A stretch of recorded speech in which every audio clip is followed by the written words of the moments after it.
I think I'm getting grumpier and older, where even the comments I can stand less and less, and it's just nice to have a conversation with someone level-headed. It's really surprising when you can have a conversation like this with even a younger guy, don't you find that? Where you're used to sort of the young folk uh, having such different mindsets that when you can actually talk to someone and you say, "How old are you?" and they say, "Oh, I'm 23," and you think, "Holy crap!" Yeah, absolutely. There, I actually really enjoy having conversations with younger guys, and I won't say it's rare, but it's unusual to find one that has actually formed a coherent set of opinions that they can verbalize and carry on an interesting conversation with. I think that's an important factor too, just being able to express it. I'm subtly, and sometimes not so subtly, trying to tell guys the best way through is just to kind of either write it down, see how you think, how you speak, and also maybe how you can't get words out. Because a lot of guys feel frozen, especially with a woman. It might have come from childhood with their mother or something, basically being put on the spot by the female archetype. And every time the female is displeased, they just kind of freeze, like those. What are those animals? They're like these deer or goats that freeze, Yeah, and they just kind I've of seen video. yeah, and they just topple over. I feel like guys are like that when it comes to the Freudian female. Well, I think like a lot of things in life, conversation is kind of a learned art. There are some people who naturally have the gift of gab, and I think uh, the ones who are gifted with that tend to find their way into the media. They use it to their advantage and become professionals, talk show hosts, and Mhm. sports commentators. But I think for most people, conversation it comes natural to a degree to everyone. But I think it's like a lot of other skills in life. The more you do it, the more practiced you become, the better you are at it, and the more intuitive it is. And also, I've noticed that you can start leaning towards the really academic side of your language being a bit too clever, and almost becomes theatrical. And we've talked to a few of those people, and you can even hear some of them on YouTube.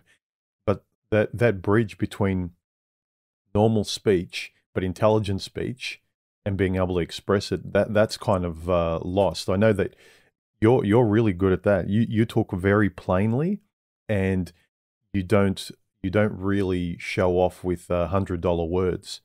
And I think that's probably also uh, something that's causing a gulf between, say, not just intelligence, but someone who has a bit more has a bit more of a ability to speak, to communicate, between someone who's young, who has virtually no lexicon, and how can you help a guy whose dictionary, his own personal dictionary, and what comes out of their mouth is like 2 pages long, compared to someone whose internal dictionary is maybe, I don't know, 30 to 50 pages long.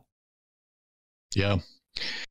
Well, I actually enjoy big words, and I appreciate listening to people who are more intelligent than me speak and toss out those big words, because it gives me it gives me the opportunity to actually stop the video or the conversation if it's something I'm listening to on the internet, and go look it up to find out what they're talking about. But I think you always have to be cognizant of the fact that you're speaking to a particular group of people whenever you're in a conversation, and I think you have to calibrate your language to the people you're interacting with.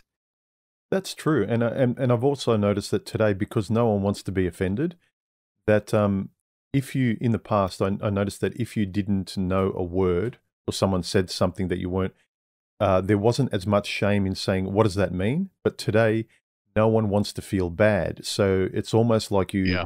you shouldn't speak intelligently. Like intelligently is fading out because it's offensive. You know, I I was this afternoon. I was actually watching when you're poking around on YouTube. There's the whole column of videos that they recommend, and one of the videos that popped up. I have no idea why they recommended this video, but it was an old game show from back in the mid '60s, I think it was, and it was called Password. I don't know if they had a equivalent to that in Australia, but it was a popular game show in the U.S. for a long time. It may even still be on a channel of the 3,000 cable channels we have now.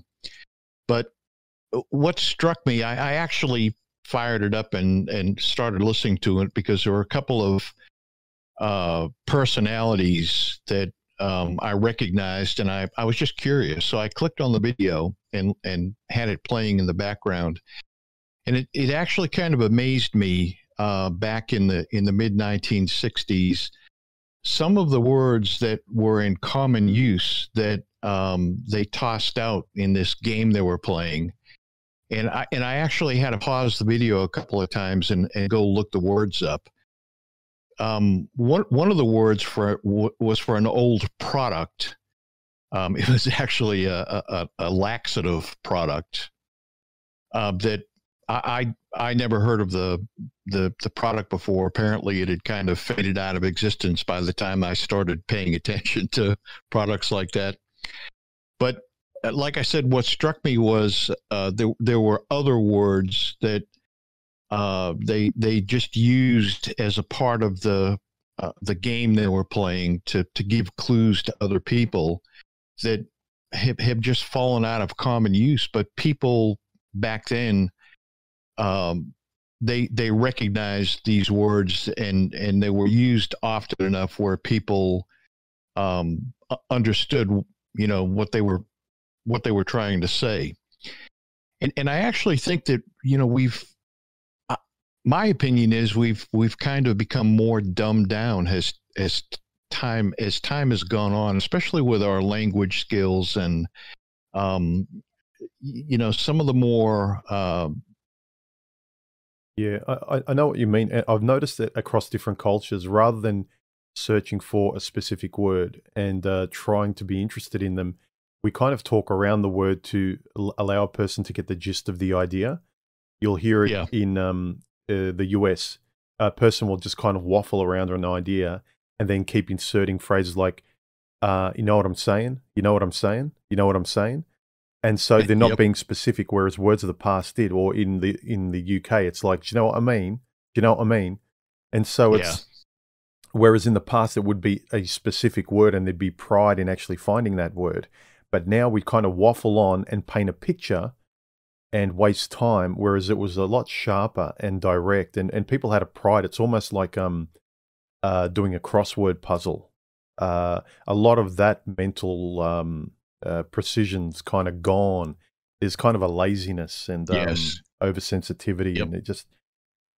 I know what you mean, but I think either you've got it or you don't. I've got a notebook myself where as soon as I hear a word in a sentence, and especially not just any sentence, but if someone's talking about something interesting and there's a word that just it does sound like it's from a bygone era, and it really sounds good in that sentence, whatever the person's talking about, I look it up, and it's usually something I write down in my book. For instance, the other day, I think I was reading a quote. It could have been Schopenhauer or someone, and he was talking about how women love dissimulating. And I said, dissimulating? What the hell is that? And I looked it up, and it was to conceal or disguise one's thoughts, feelings, or character. And I thought that's brilliant. That's a brilliant way to sort of, rather than saying, oh, women lie, women this and that. Right. How great is it to have one word that describes when someone acts or conceals or lies and things like that? So I love those words that describe a whole sentence. Exactly. And I think in decades gone by, people had a an appreciation for those succinct ways to communicate an idea, and they developed words that could convey that idea. And I think people used to take a lot of pride in being able to, in their command of the language.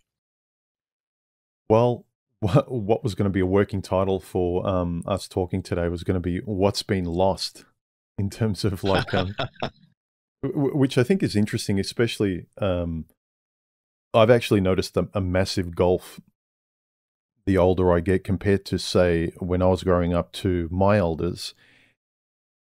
I noticed there weren't that many differences. What tended to be different was maybe the technology and the difference between my and my grandparents. I've noticed between my generation and this generation, it's like you're watching a science fiction movie, a very, very different time. Whereas between my generation and my grandfather's was just kind of the normal progression of history and time. Whereas between myself and someone in their teens, it seems like 100 years have passed, where it didn't really seem like 100 years had passed between myself and my father, or myself and my grandfather. I've often thought about that, and I guess the question is, how did your grandfather feel about it? What was his perspective as he looked out into the world and tried to understand the changes that were taking place? It may have seemed natural, or kind of more of a natural flow to you, but did your granddad have the same perspective? Well, I suppose I wasn't intelligent enough to kind of ask him. I can only go off my perception, but I'd imagine he also felt a gulf between himself and maybe his father, and Right. also. But I just noticed I think particularly uh, between men and women, you can talk about lifestyle, technology, social structure, things like that. But the very basics, that very animal Maslow's lowest level, or near lowest levels, um, two living organisms being able to kind of integrate like we always have, regardless of our environment. I think our environment has played a massive role, and along with politics, it's maybe alienation is the more operative word. I didn't really feel as alienated to my father.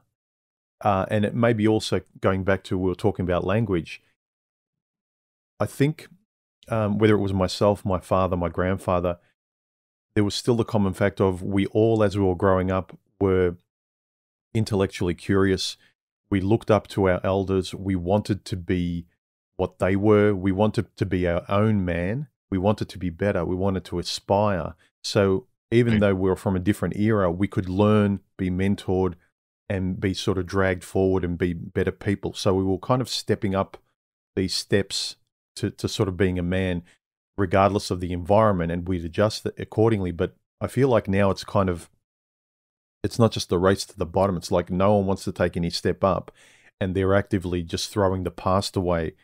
It's kind of like a childish attitude that the growth stops, the curiosity stops, and they just kind of want to stay as children eating chocolate cake and not doing anything else. And I've noticed that also in entertainment. I've noticed that even, for instance, in my day, comic books, you had, Superman, Wonder Woman. You had these elders that you would read about, and you would learn from them how they spoke, and you wanted to become them. But now they have superheroes written to be relatable to you. So they're boys, they're girls, they're young heroes. So the elder, the mentor, male or female, something, something, for instance, that, because what elders are, people older than you, it's not just to kind of learn from them being told what to do, but they can tell you mistakes that they've been through so you don't have to go through them, or you can at least listen to Right. them and then think about it, have a discussion, and then make up your own mind. But now it's like, no, I put my fingers in my ears. we don't listen to those old fools. It's our world. So it's kind of like it is like Lord of the Flies. Yeah, I don't disagree with you. I think the question in my mind, and one of the reasons I find these conversations and these discussions about all of these topics so interesting is that I think if you're inclined to try to understand the world that you're living in, you enjoy thinking about these things and sharing thoughts with other people who are, thinking similar thoughts and asking similar questions. And I don't know. Again, it goes back to I think what you were talking about a few minutes ago. How did our grandfathers view the changing world, and what were their opinions about whether the social changes were a net positive or a negative, something that they viewed as detrimental in the world, some new evolving social dynamic. We both have the same problem, and I think most people have the problem that when we're young, where we don't understand enough about the world to be able to ask our elders for their perspective, and maybe if we were, we still wouldn't be intelligent enough to really appreciate or understand what they were trying to communicate to us. And maybe it's related to my latest video. It feels like it's cool to push everyone away today. So at least if an elder was talking to us, there wouldn't be as much resistance to sort of listen to them or to recognize that they were more intelligent. Right. So that's a big factor that I've noticed is very different. So it's that kind of base human solidarity, not just male, female, but just generally from young to small. If you're older, you want to connect with someone young and help them and have a conversation. If you're younger, you still want to connect and learn from and be guided by and protected by an elder. Now it's like, I don't need anyone. I don't need anyone. I'm afraid of everyone. I'm embarrassed. I'm triggered. I'm offended. I'm fragile. I will only talk to someone who's a mirror of my words and my thoughts. I'm too lazy to improve. I want an echo chamber, even if it's an echo chamber of one. It's just very, very strange. So it's it sort of doesn't allow cooperation even.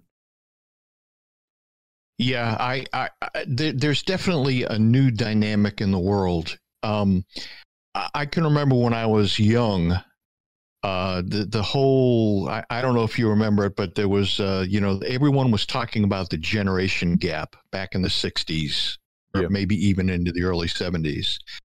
So I think there's always been that friction between the prior generation and the generation that's coming of age and trying to, make their voices heard in the world. I think that dynamic has always been there, but I do agree with you. It seems like, at least to me, it seems like it's more extreme today than it was even in the turbulent times that we grew up in. Well, there's always, think about it, there's always a gap, whether it's generational, between the genders, between adults and children. But the bridge is always conversation, and a civil conversation, live and let live. Right. Listening, letting the other person talk, really listening to what they say, trying to understand, not just waiting to speak. And it's sort of gone beyond that. It's like even the way someone looks, how you're born, won't even allow some people to even listen to a word coming out of your mouth unless it's the exact words that come out of their mouth. So it's even hard to, like, I've noticed myself, that I've lost patience in caring, like trying to pat people who are dogs that want to bite you. Even if you want to have a conversation, it's like, okay, let's have a live and let live conversation. Let's not snap at each other. Like, it's not personal. We're talking about ideas. Don't get offended if I'm not talking about you. I'm talking about maybe what we both believe or care about, but let's not take it personally, and just really, really kind of difficult. But I think that that gap has always been there between people throughout all history. But at least we had conversation and civility to help us understand and learn. But Yeah. I think that's a big thing. And with language being dumbed down, it's just really, really difficult, man. Yeah, I agree. It seems like we're living in a world today where people are getting sucked into or finding their way to extremes. And I think as we divide into these specialized groups, people tend to adapt these purity tests. And I think once you develop the attitude that they're not in my camp, they don't pass the purity test, therefore they don't have anything to contribute to the conversation, there's nothing I'm going to learn from them. I think we're in kind of a snowball condition right now as far as our ability to interact with one another and share ideas and have intelligent, productive conversations go. Yeah, the oversensitivity of people, and knowing that if you just try and develop not just a thicker skin, a lot of people's anxiety, I notice even in conversation, what they get sort of annoyed by or afraid of, is that if they can just allow themselves to resist that impulse of like, I don't like this, is just either listen or absorb other information. Like wherever you're sitting, if you're afraid or life's not working for you, or the conversation you keep having in your group is not really satisfying anymore, branch out and touch on other conversations, read something else, listen to something else. Don't be as resistant as you have been. For me, that's just kind of been obvious. Like if my relationship with an ex-girlfriend's not going well, I'll try different angles to get it to work.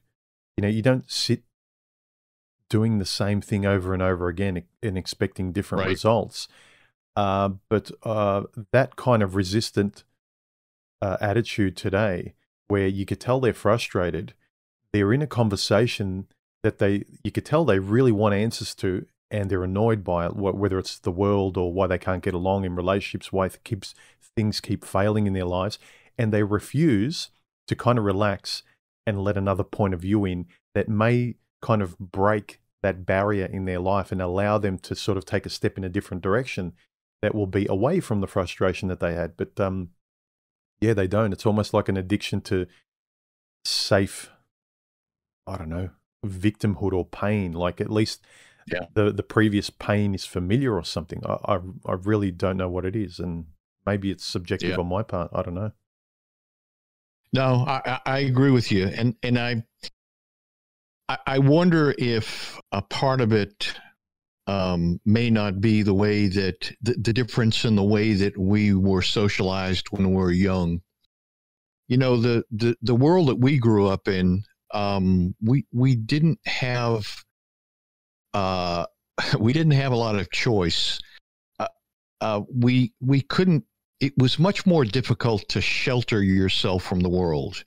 You were forced, whether you wanted to or not, you were forced to get out there and interact.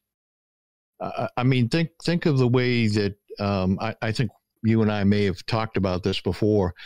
The way that we grew up, we grew up in a neighborhood, and there were other young families in the neighborhood, and you got out and you played.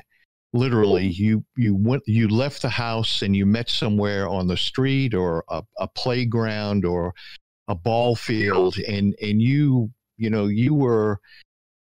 interacted with these people organically, these other children, and you really didn't have the ability to hide from the world. If you had the inclination for a friend or someone to talk to or someone to play with, you actually had to go out into the 3D world and find them and learn to develop a relationship with them. And I think today, in today's world, number one, the last couple of generation of parents, I think, really tend to shield their children a lot more than, you know, our parents' generation did and the prior generations.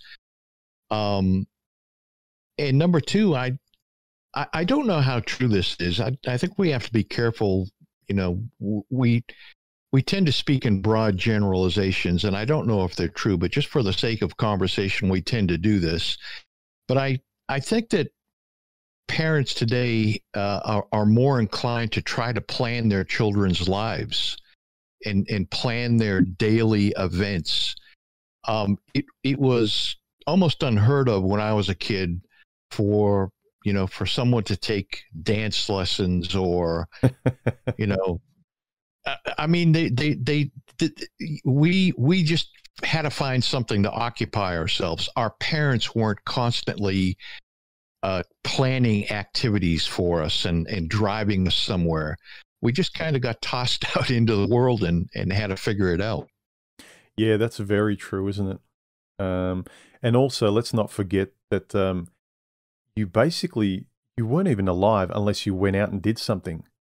Yeah. So the only thing you could pretty much do on your own was you could tinker with something, but you'd still be using your mind, engage with an object, you know, like digging a hole or whatever it might be. Like you'd be interacting with the world in some way. If you're on your own, you might be reading a book, but you're interacting with another person's mind as well on paper, like another person's thoughts on paper. But most of the time, especially if you're younger, you needed to, until you learned to read and develop some sort of intellect as you got older and maturity and understand philosophy and all that kind of stuff, like reading thoughts through books and metaphors and things like that, that kind of learning. You were bored shitless as a kid because you had to actually do something. You had to converse with someone. And now, I mean, even now, I can just have a conversation with myself. I can lock myself in a room and also you got headphones on. So you're, again, even more desensitized from the world. So it's this really non-tactile, dead interaction with the world, and you feel less and less. You learn more and more. And I think yourself as a human animal just feels unsatisfied more and more, and you don't really know why.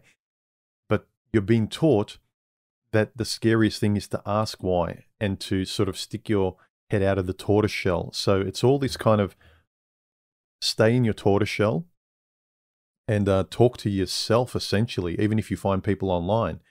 If they don't talk like you just, you don't chat in the chat room. You just listen and you spy on them, and you feel alone. And I even noticed, like you're talking about back in the day, because you're forced to kind of walk outside, you'd bump into people. Life had a way of making you unalone, even if it was you just walking on your own in nature and, I don't know, meeting a dog or something, or coming next to a creek and a tree and building a tree house and riding your bike. So even if you were alone, you had some sort of relationship with the world, or you'd bump into relationships with other people. Even someone who was a quote unquote Chad, like a popular person, you could kind of bump into them day to day and say, "Hey, how you going? Fine," or "Excuse me." Just simple pleasantries that would force small little interactions. But now we don't just avoid them because they're not comfortable and they're not like us, but we can't even find people like ourselves because that accidental method that helped us socialize and find out who we were and who was our tribe, the accidental method's gone. We just kind of, we're like sort of, when kids get born and they're sometimes before the mother, they give it to the mother, the kid's in that sort of little incubation chamber with tubes. It's like a plastic little chamber. It's not let out. It's kind of like we're figuratively in that for most of our lives now. Yeah, I think to a large degree that's true. And the other thing that I think you miss when you're not tossed into the mix, when you're not wandering around in the world, in the real world on your own, is the random the random meetings and encounters that you have. I think we've kind of lost those opportunities as well. When the world becomes so structured and you're not permitted to kind of wander in the wilderness, metaphorically speaking, there are all kinds of things that you'll never discover accidentally, and I think that's another, in our highly structured world, I think that's another opportunity, or something that the younger generations kind of miss out on. Well, think about it. Whether it's mentally or physically, you do not have to move. You can stay infantilized forever. You don't even have to go out and get food. You get it delivered at your front door. You don't even have to walk around and accidentally bump into someone and say, "Oh, how's your day?" "Fine." "And where are you from?" It rarely happens. Just life itself didn't kind of push you along in a really natural, nice way. And you kind of learn to get out of your comfort zone and interact and realize that you're not the only person on the planet, accommodate other people's conversations. The fact that you do need to walk around in the world, you have to, and you do, in a comfortable way, get used to other things other than yourself and your opinion existing, because you want to be accepted. You want other people to accept you in the world. But now it's like you don't have to. I don't have to venture out. I don't have to talk to whoever I don't want to talk. I don't have to listen to another opinion. If I like a certain genre, I can choose that genre, and I can not only not be exposed to it, I can tell myself I hate something else. Like, I really hate romantic movies. So you can really burrow yourself into your own little solipsistic hole. And yeah, it kind of might feel good, like a kid standing on top of a mound. But I don't know, that exploration, finding new things that kind of connect with you. Like, I think how the beauty of accidentally discovering different things in your life, especially as a Right. young guy, that you go, "Oh, I never would have discovered that if this didn't happen." Those little Right. accidental Right. moments of growth, like, are fewer and fewer. There's also a paradox to it as well. I think that young people are finding themselves in an environment where they think that there's more structure to the world than there really is. I think they miss the importance of randomness in their life, not only from the standpoint of being exposed to new things and being able to incorporate those new things into their life, but I think also from a philosophical standpoint, when you're trying to understand what's happening in your life, if you don't appreciate the fact that a lot of life is just random, you can plan your life the way you want and think that you're on a particular track, and then something, a plane falls out of the sky randomly, and your life is completely knocked off track.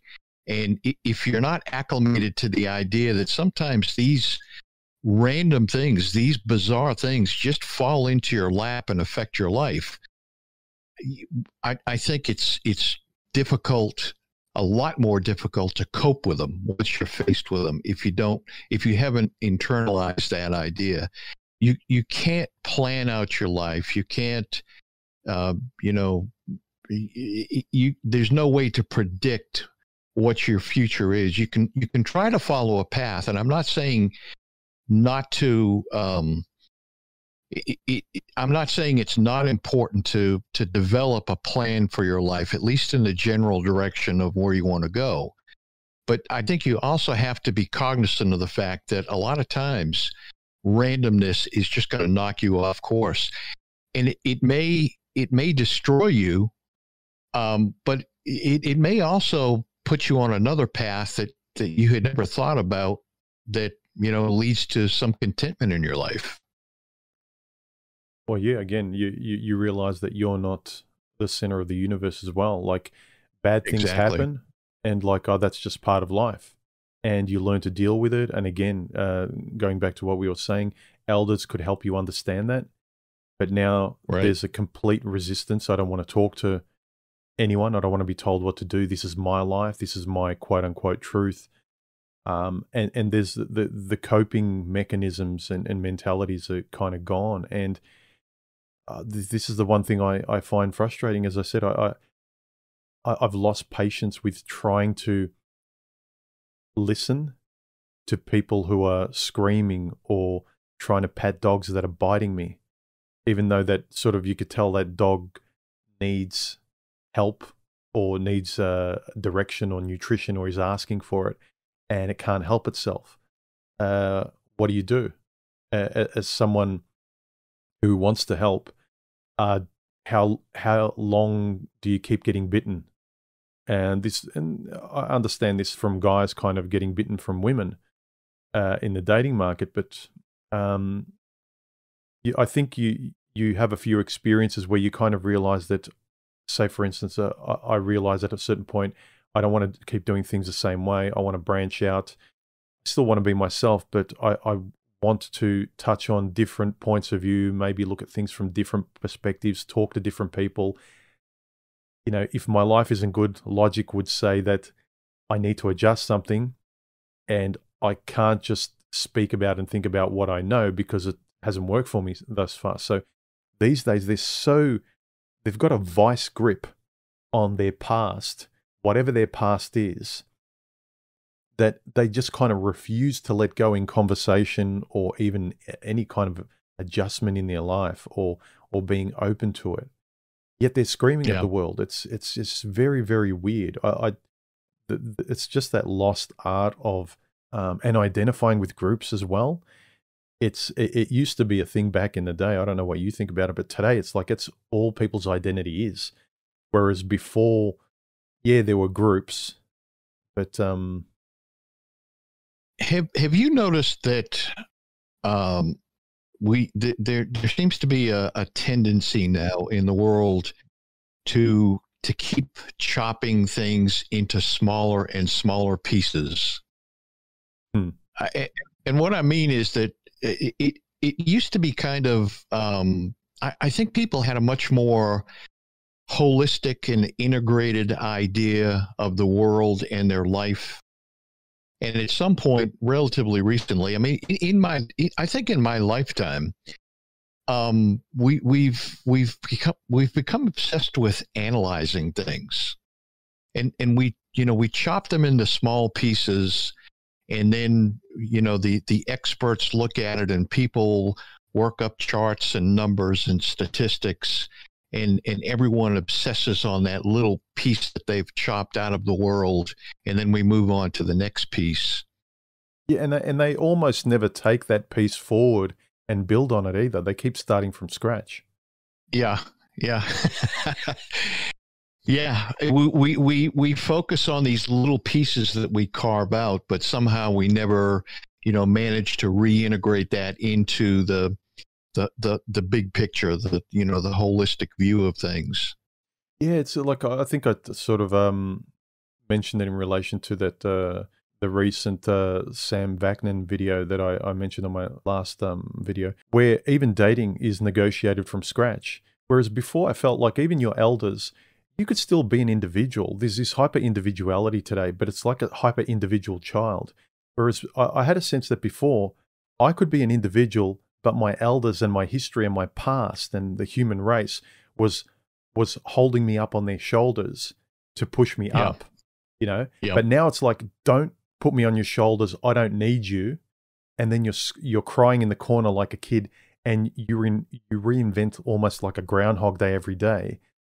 It's really stupid and time wasting. And when I heard Sam kind of talk about we renegotiate even relationships from scratch, we used to have like a kind of script, and then we could enter into that arrangement or date or something with part of that script written, and we go the rest of the way.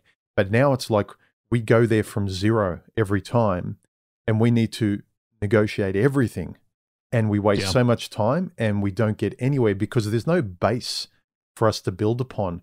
We're trying to create the base, and we just get tired. We don't even get anywhere near the personal or the understanding or the building of the structure. We're forever building the foundations that never Yeah. get built because unless the foundations are exactly like me, a mirror to me, solipsistically a mirror to me, then I don't care because like it's almost like a child that doesn't learn to not just socialize. Remember this before the age of 3. I think after the age of 3 or something, a child usually realizes that other people exist. Before them, it's just them and their world. And then they realize they can't get everything they want. They need to negotiate with other people that other people actually exist in the world. It's almost like we're sort of stunted back to that era. Well, I've heard you say a number of times in your videos that life is about relationships, Hmm. and you know it really is if you think about it. And you know, I think a part of the problem is that a lot of people don't take the time to just stop and think about these very fundamental concepts and ask themselves these very fundamental questions. But your life really is about relationships, whether you're relating to things or other people. It's how you're dealing with the world. Hmm. And you know, I think that I think that if you don't understand that very fundamental reality, I think you're really going to struggle through your entire life. If you can never get past the idea that you are the center of the universe. And you know, I think a lot of guys recognize that women especially tend to have that that mindset. You know, they see themselves, they can't seem to not place themselves at the center of events, and you know, the center of the social order. But I think a lot of guys don't internalize that, you know, very basic idea that the world isn't going to come to you. You need to learn how to relate to the world. You need to build the skill sets, the communication skills, the you know, just how you present yourself to the world, whether it's your physical appearance or how you communicate with other people. And you know, like I said earlier, some people these skills in different mixes come naturally. There are just some people who are gregarious, and you can toss into a crowd of strangers, and they'll strike up a conversation, or they'll become, you know, the life of the party. But I think for most people, these skills don't come naturally. I know to me, speaking in public never came naturally. It was something that came through, you know, just having to do it and learn it and get comfortable with it. I don't know. I don't know if they do it today, but you know, years ago when I was in grade school, there was always a class where you had to get up and you know, give some sort of presentation. And as a kid, I just dreaded it. I hated to stand up in front of a group of people, even though they were my classmates, my peers. It wasn't something that came naturally to me. So all of these are life skills, and a lot of them you have to learn. A lot of them don't come natural to most people. Yeah, and you're given every incentive not to. You're given every incentive just to be a spectator. You're given you're actually told, not told, but you are given every kind of toy and distraction to be a member of the audience and never kind of get up on stage and say what you want and be who you want to be and voice yourself. So yeah, school used to make us do little things like that psychologically, they were so much more advanced in terms of what human beings needed for the development of themselves, their character. So, get up in front of the class and read this and that out. And like, you think about it now, it's such a very basic good thing to do, because why would you need a kid to get up and read their assignment out or something? They wrote it on paper. What's the point? The point is to sort of develop the child's kind of confidence and reduce their fear of speaking in front of people and expressing their opinions and stuff like that. So all these things have been taken away. Like now, like, you're having classes online. You don't even have classmates. You don't know how to, you don't have bullies, but you also don't know how to talk to girls. You don't know how to make friends. You don't know what friendship is anymore. All of a sudden, you think you have a friend because you might have that human impulse stimulated online, where you might like now we're talking in a chat, or we comment in a comment section. You feel like, you know what, I really get along with this Boffin guy, and then all of a sudden you may say something that makes me feel like, oh my God, he just betrayed me. I thought he was my friend, and because you've lost that interaction, that skin toughening of speaking in public, seeing people's eyes, those little small facial movements and things like that. You just learn a lot of idiosyncrasies that have to do with not just relating to others, cooperating with others, that coming back and you realizing, oh, I feel good about that, or I feel odd about that. Like I said before, you could feel odd speaking in public. Your teacher would give you feedback, or you could ask your friends, how did I go? Whereas now, you don't like something, you just disengage from the chat. You turn your phone off. You keep escaping. I've noticed this fear and escaping because the technology allows you to.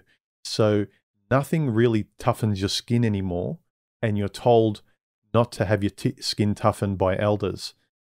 So there's a lot that's hampering the natural development of young people, and making it almost impossible, because the older you get, you stay in this mode of hiding behind screens and staying in your own little bubble. It's kind of like the cement hardens, and by the time you're a young adult, it's over. You don't have the plasticity to sort of to become, look, a lot of people might see you or I and think, well, you were just born with the confidence, but I'm a natural introvert. I didn't. Yeah, I am too. And I think it's more common with middle-aged and older people, where we were taught that, if something's broken, you fix it. But now it's like, if something's broken, you just whine, or you escape, or you flee. You go you go somewhere where you don't have to listen to or hear it, and you can pretend that your world is good again. You can hyperventilate and suck into your ventilator and calm yourself down. But I didn't like being afraid. I didn't like sitting with the uncomfortable feelings I felt. So I learnt to speak. I went to my room and started writing and creating stories, and tried to understand and generated a world that I could comprehend, and started to learn to speak and all those kind of things. So when you think about it, it's stupid. None of us were born with this language or lexicon. It comes from kind of trial and error, just like a sports person. Yeah. They didn't learn to be this great. They had an interest. They figured out certain things, like, how can I get better at this and that? And they train, and over time they get better, and they learn to relate in that sporting arena and become a person who can play in that sport. And the sport of life is no different. Yeah, you touched on something a few minutes ago that triggered a thought. I think a lot of these things too, we don't even realize that we learn a lot of this stuff organically. It's not like someone sits us down and deliberately teaches us these things and these concepts and these behaviors.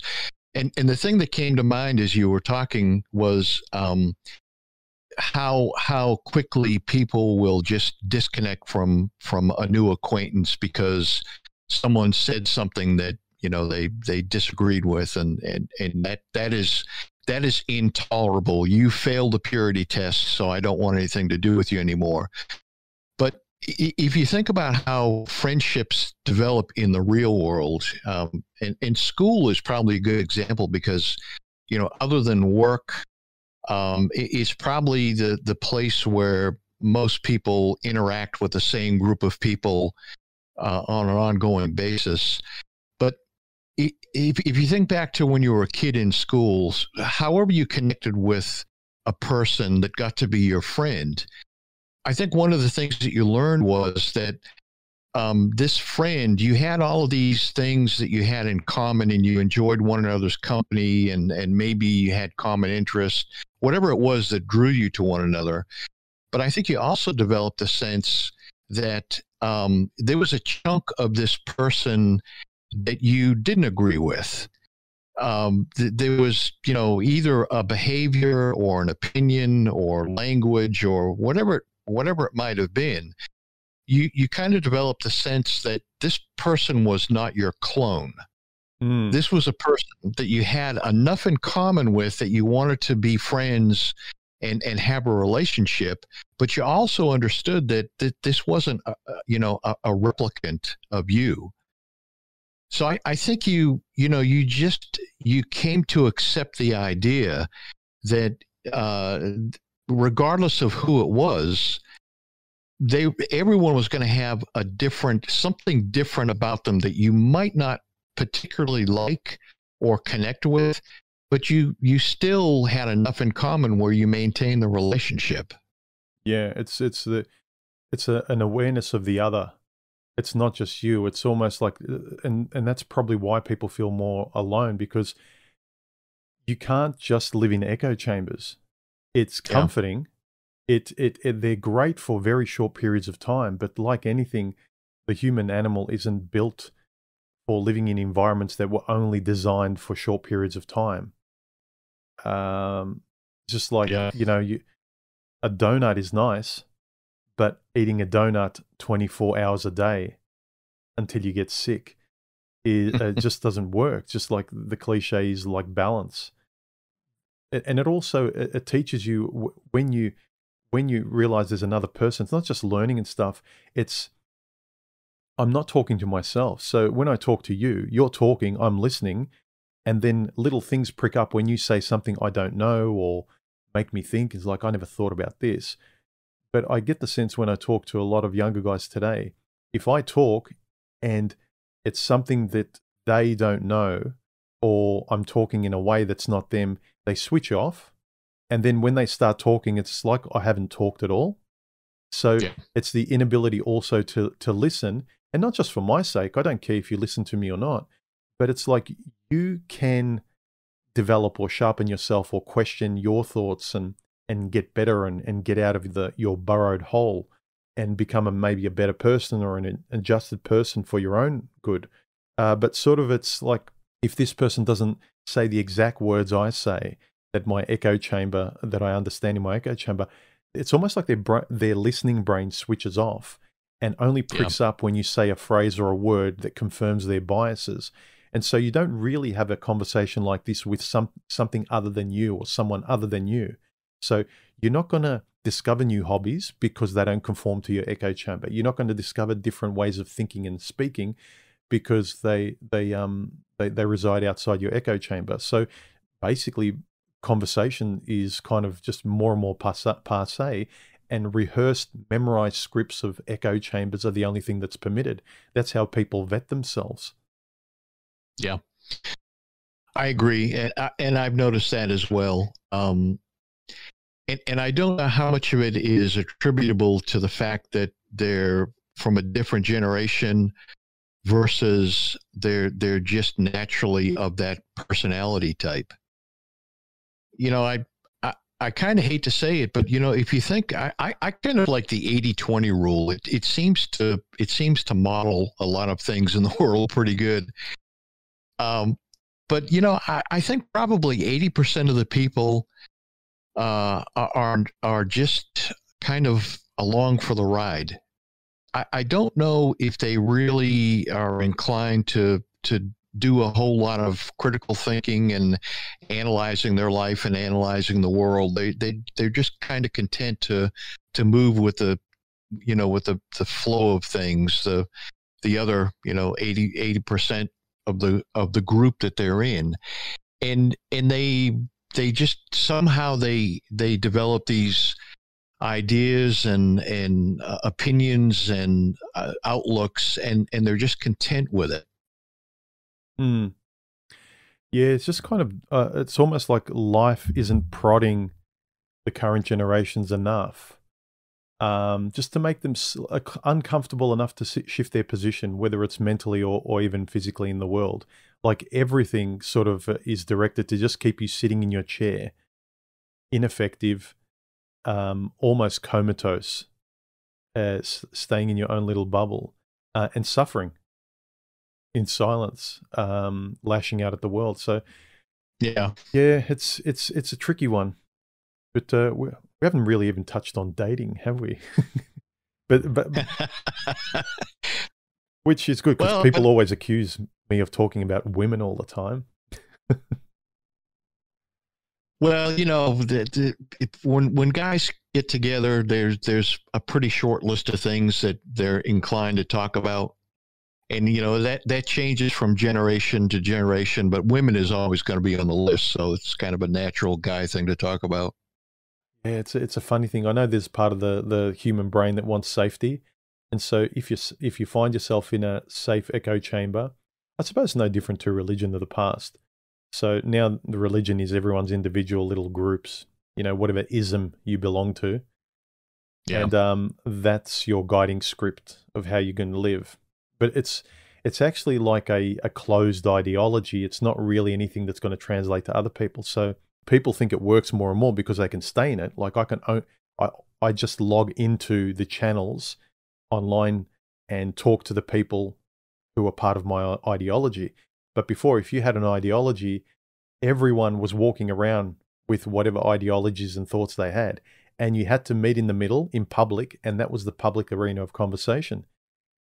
So we had to learn to live with, have that live and let live attitude, because, we don't want to get into a fight out in the street all the time.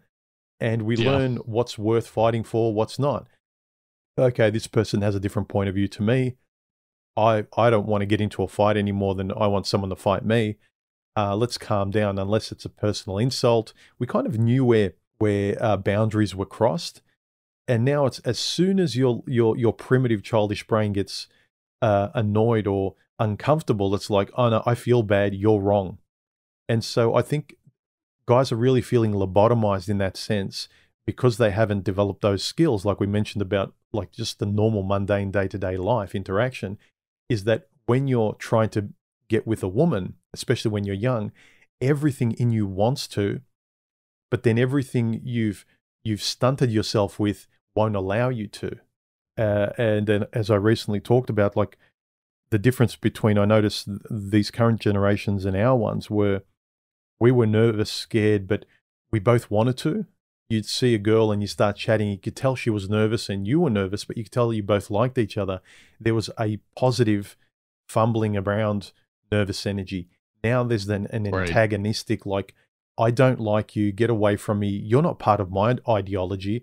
I'm a girl power chick and you're one of those patriarchal guys. And so it's like two opposing religions. It's like two worlds that will never meet. Whereas before, it's like two worlds that really wanted to meet. We wanted to get together, and it was like your biology was really trying to build a bridge between you. But there's just nothing building a bridge between men and women today. Yeah. Yep, I hear what you're saying, and I agree with it. And I think it goes back to what we were talking about a little earlier in terms of how people are socialized en masse today. I think we grew up in a time where the social messaging that we received kind of instilled these ideas, and help form our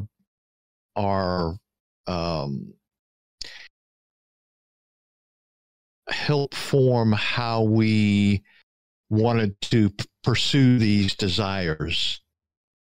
I don't think when I was young, I didn't get any social messaging or any messaging from family that instilled the idea that women were a problem. You know, they were a danger. They were something that you needed to guard against. It was actually the opposite. If you look at, you know, the entertainment that we were consuming and the messaging we were getting from family, it always kind of pushed us in the direction that this is where you want to go. That was kind of the subliminal. It wasn't anything in your face, but it was just kind of the environment, and that's kind of the way you viewed things and understood things. Yeah, and you'd have natural feelings where you wanted the opposite gender, and you try to reach out and find your way through. And even if you get advice from your parents or elders, they'd confirm, yeah, it's natural, and they wouldn't tell you, yeah, avoid them. It would be, you have to understand them. Yes, they are difficult, but it's kind of like telling someone who's about to have children, yeah, it's going to be difficult, but you need to adjust and learn how to deal with the child, because there are benefits. And and if you're someone who wants a child, I understand why you naturally want it. It's a natural thing, but you also need to come to terms with the difficulties and the understanding of and accommodating a child and all those kind of things, and then you'll get the rewards. And right. There was never a kind of like, nah, F children, F women, F men. Like, you know, we don't need anything that we don't understand, we don't want to know, because we will get so much out of life by understanding it. But avoiding everything and then sitting in the corner crying and saying, like, why isn't life great? Why isn't life throwing me a bouquet of flowers?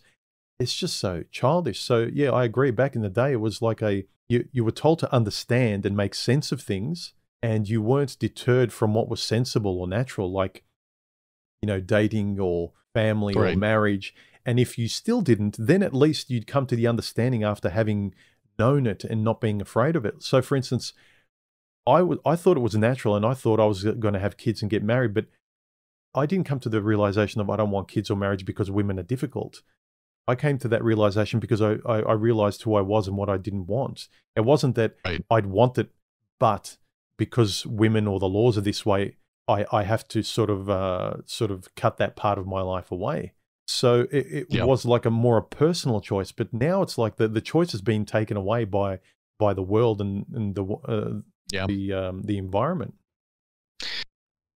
Yeah, it is very strange, and these issues and problems, however you want to label them, I think they're so complicated, and there are so many variables and so many moving parts and so much overlap that it really is difficult to understand and identify any core cause. But and you can, I've actually made the effort to try to keep walking these things back and so I could develop a better understanding of, how we got to this point. And it really is, it's interesting, and I'm not sure if it really, gets you any closer to a root cause. But I think if you go back to the post-World War II years, there are definitely delineations in history, these big events that you can point to and kind of use them as an explanation for why the world changed drastically from the prior epoch. It doesn't answer all of it, but I think they're good places to start. And I think, if we want to try to understand today's social dynamics, I think World War II is probably one of those big markers that we can look to and try to, work forward from there. And I think that, when the Second World War ended, and I'm imagining a lot of these dynamics. I have, through the years, I talked to a lot of World War II veterans and their wives, and you can kind of develop a little bit of perspective. But that generation was not real inclined to spill their guts. They weren't a touchy-feely generation, the guys who fought in World War II. As a matter of fact, it's always been kind of interesting to me how few war stories that they ever told. If you sat down with them and tried to pry it out of them, they might talk a little bit about it, but most of them never talked about it. Yeah, a lot of them were traumatized as well. I see, and I think that's something that we don't appreciate. I know I never really appreciated it, but as you get old and you kind of look back on your life experiences and the things that traumatized you, or the things that you couldn't settle for yourself, you kind of think back to the generations that came before you that you grew up with, and looking back, I'm really kind of amazed at how little they talked about their war experiences, and you kind of wonder if they really weren't traumatized by that whole experience, and it kind of affected the way that they dealt with their later lives and how they influenced their children and the world that they lived in. Oh, yeah, for sure. I know my grandfather, he went through a hell of a lot in World War II. And I kept hearing stories of my grandmother saying, like, he would wake up screaming in the middle of the night in cold sweats. Yeah. And he'd be like screaming words and scenarios of being in the war. And whenever she'd ask him, he would say, "No, nothing. I can't remember. I don't want to talk about it." He would never talk about what happened. So of course that's going to color the way, like, your fears and anxieties about your children, about your life after that. You're a different person. Right. And a lot of those changes from, like, you can talk about how the old rituals of taking a boy from his mother and basically having a moment before and after, and then you come back as a man, not necessarily as your mother's son. Same with the war. The man that goes to war is a different man that comes back. So, so these days, if everyone's just kept a child, and everyone loses their shit now because they need to, they can't travel, or they can't get the latest iPhone. That's a very big difference between what our grandparents went through in a war and being very, very grateful just for a roof over their heads afterwards and being alive. Just imagine how great life is. Like, I'm alive and I have food and shelter. I don't need anything more. I'm not going to push my luck, universe. Like, I'm happy. I'm really grateful. Whereas these days, like, people are never grateful. Everything's too hard. They're always right. Everyone's wrong. It's like, what's the saying? A war would sort them out. Well, then it makes you wonder.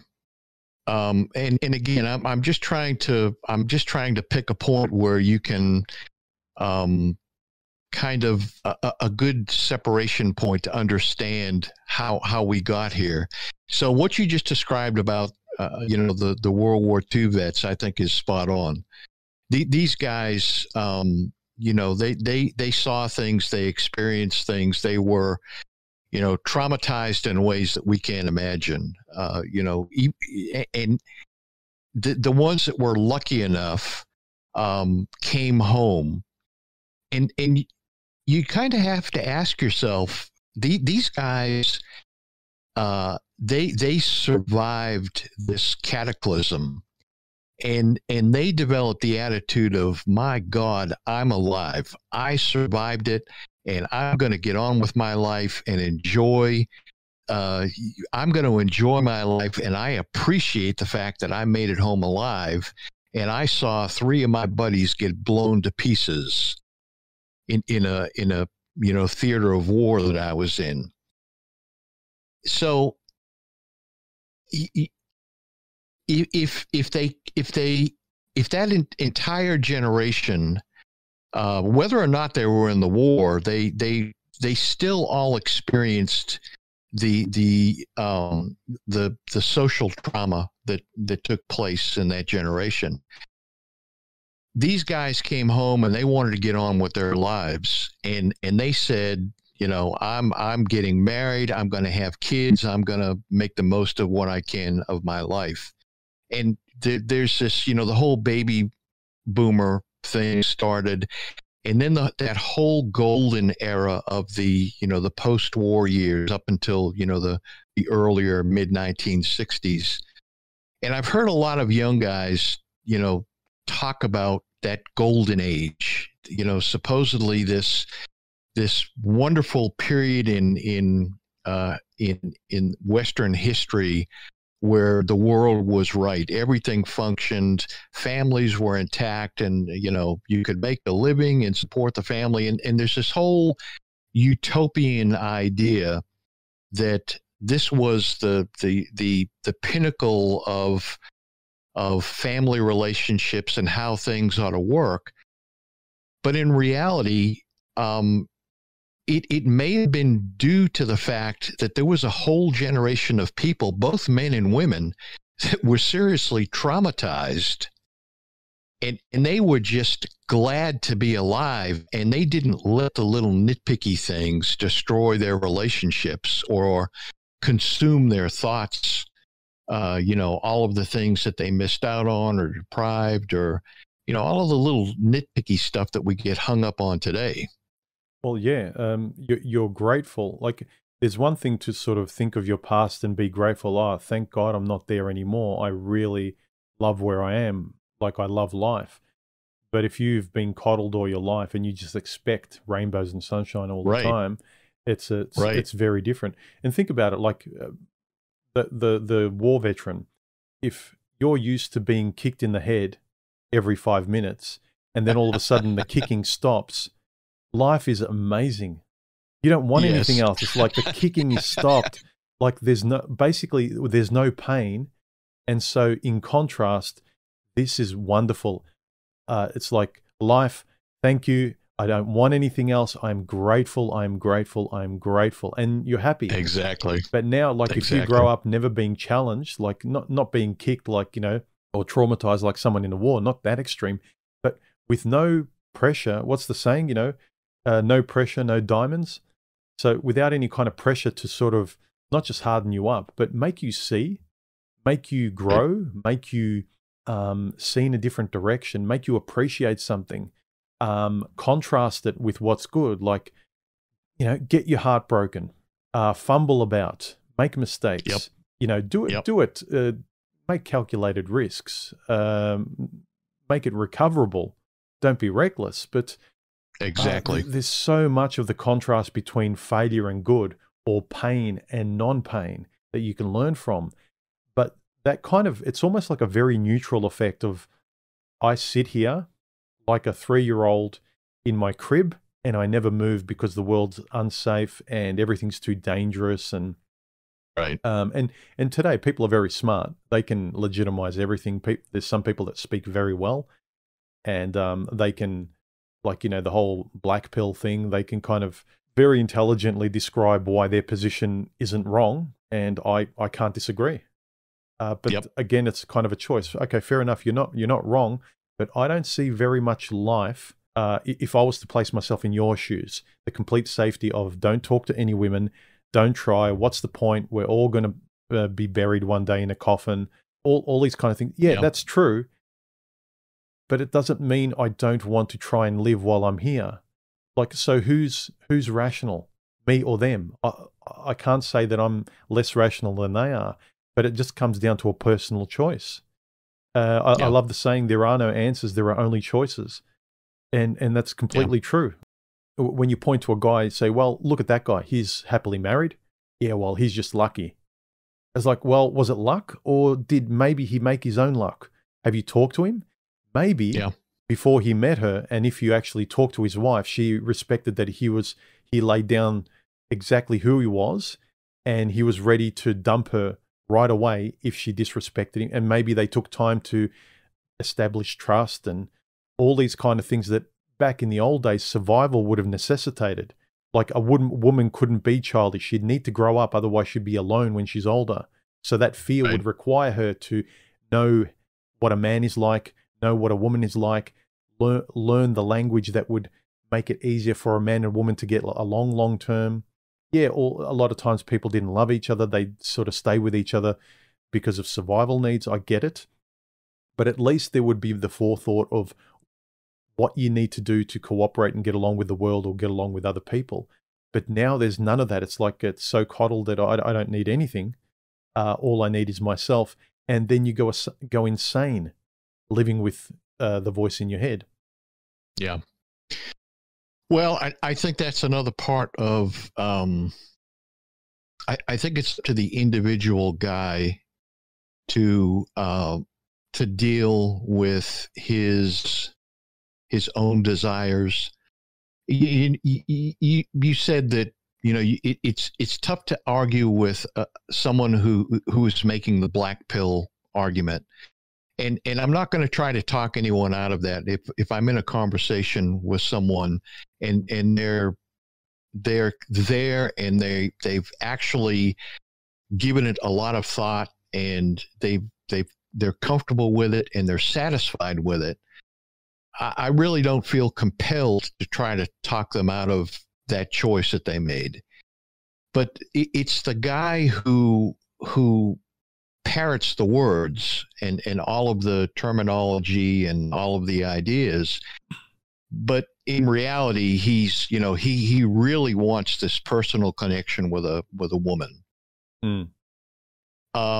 Those are the guys that they really need to internalize the idea that she's not going to show up at your doorstep.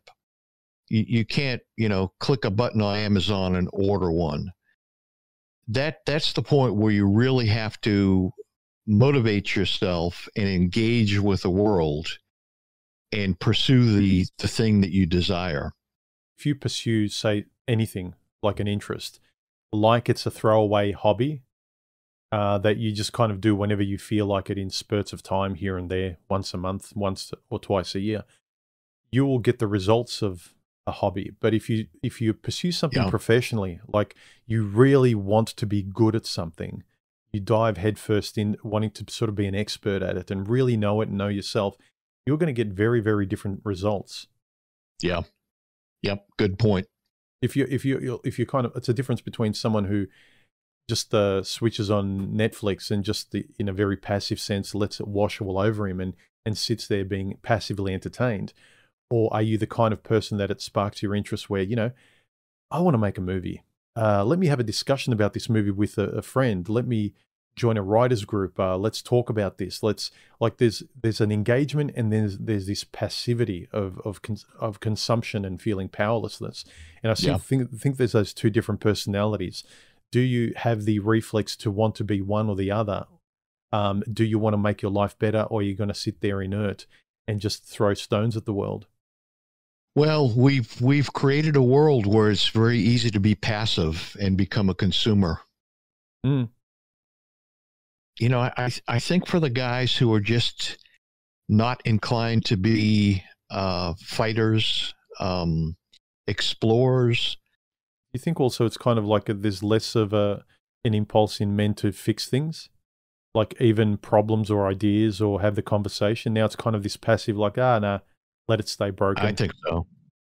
I think so. Compared to the people that I grew up with and the prior generations, I think that's definitely a tendency in today's younger guys.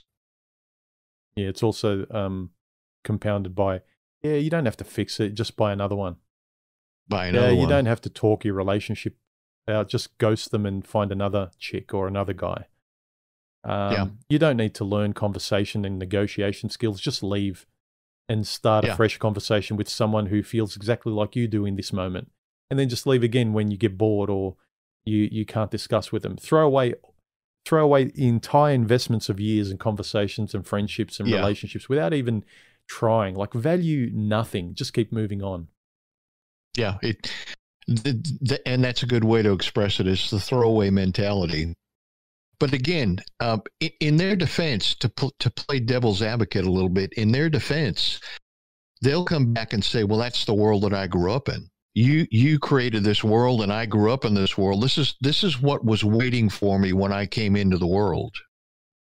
Yeah, again, I can't say they're completely wrong. I can't either. Because people use those frustrating excuses where they say, well, you guys created this world. Well, yeah, okay. Yeah, I'll take some ownership, even the majority of the ownership. But can we at least discuss your part? Like, no, we're complete little angels. We didn't do anything. And I think that's a critical point right there. It's one thing to say that this is the world that I came into, and then they say, and this sucks. I need answers. I need help.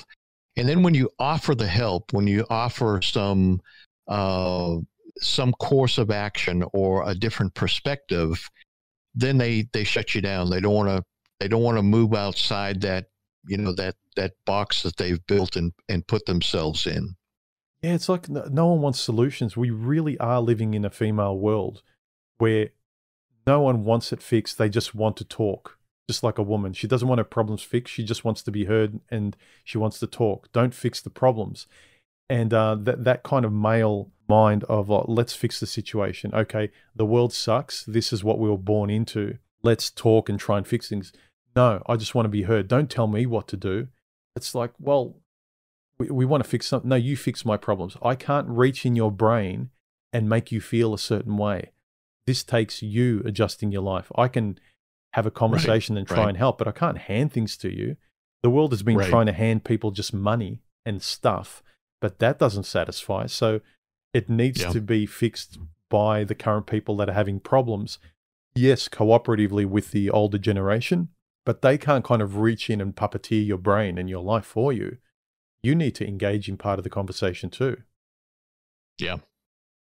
The world, for better or worse, was much more structured when we were young. The world that we grew up in. Interestingly enough, Stardust, I don't know if you watched his latest video, but he just did a video on the problems with the choices that we have now in today's world. Yeah, it really is. I think that's a big part of the problem. I don't think all of this has happened so recently in human history. Just the sheer volume of information now that's presented to us on a daily basis. In terms of just the average daily news cycle, trying to understand what's going on in the world, all of the choices that we have in terms of being, living in a consumer society, where you walk into a store and there's 50 different types of soap that you can buy. Just a few generations ago, none of that existed. So the pool of information and the pool of choices that the average person is confronted with on a daily basis is just absolutely staggering compared to a few generations ago. And your example of the hope chest, well, that was the much more limited world that we lived in. The kind of pre-planned world that we lived in, and no one questioned it. I mean, even when I was a kid, no one questioned the idea that the guy was the breadwinner and the woman was the homemaker. That was something that really started to change drastically. Only, they were talking about it back in the 60s, but it really didn't start to come to fruition until the 70s. And then snowball from there into the 80s and 90s. Well, yeah, we're like I said before, we're negotiating everything from scratch now. Yeah. We Yeah. we don't like imagine if when I start talking to you, we don't even use the English language and sentence structure. We're just making noises, and how much time before we actually start to be able to communicate? If we take away the given foundation of language, Right. how are we supposed to get anywhere? And we've done that with Right. human relationships. So, yeah, we're paralyzed by choice, and the choices, the unlimited choice has been sold as freedom, but we always just cherry pick and sample everything. We never grab anything and embrace it and Yeah. say, okay, this is mine. I'm taking this home, and I'm going to run with this for the rest of my life, or as long as I can, to find out if it works for me. Now it's like, like a buffet, like a bit of this, bit of that, bit of this, Yeah. bit of that, and you're just picking at everything your whole life. And especially the male female thing, or taking a step in your own life, like everything's from zero. So no Yeah. wonder people feel infantilized, because you keep going to an infantile choice stage where you Yeah. start again. And now it's just like new. And people are just Yeah. getting these little dopamine hits of something new.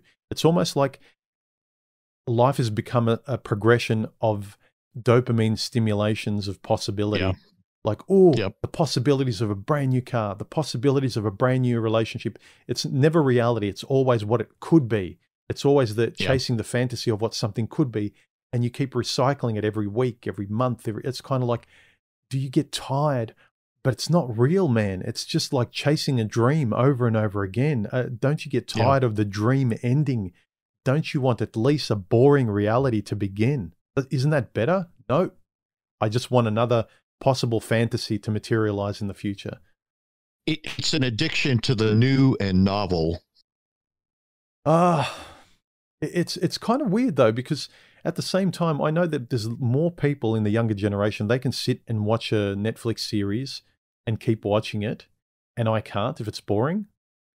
But I do appreciate a repetitive nature in life that I choose, like I said, my car or my routines. So there's this kind of schism where the routines that current generations like compared to what routines don't work for me, and vice versa.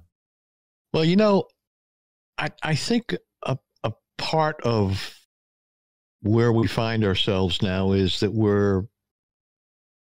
I don't know if we do a real good job at making the distinction between knowledge and wisdom anymore. Hmm. I think that one of the things that religion used to offer was kind of the guardrails, the limits of how far you could move, in your behaviors and the plan for your life. And I think that offered a big collective stabilizing force in society. And I think so many times we decide that this idea is antiquated and we get rid of it. We don't take into consideration the collateral effects, the collateral damage that can occur when you get rid of one of these old things. And I think religion is probably an easy to understand example of that. I think, over the course of the last 100 or 150 years or so, as religion has come to play less and less a role in people's lives, I think people developed the idea that this was liberating and, gave our lives a lot more flexibility and we lived less restrictive lives. But I don't think anyone really thinks about the side effects that show up. When you get rid of these old systems, it's kind of like, when you get rid of something that's long established, there's a perception of, something positive, a positive change, but you don't consider the negative aspects to that change.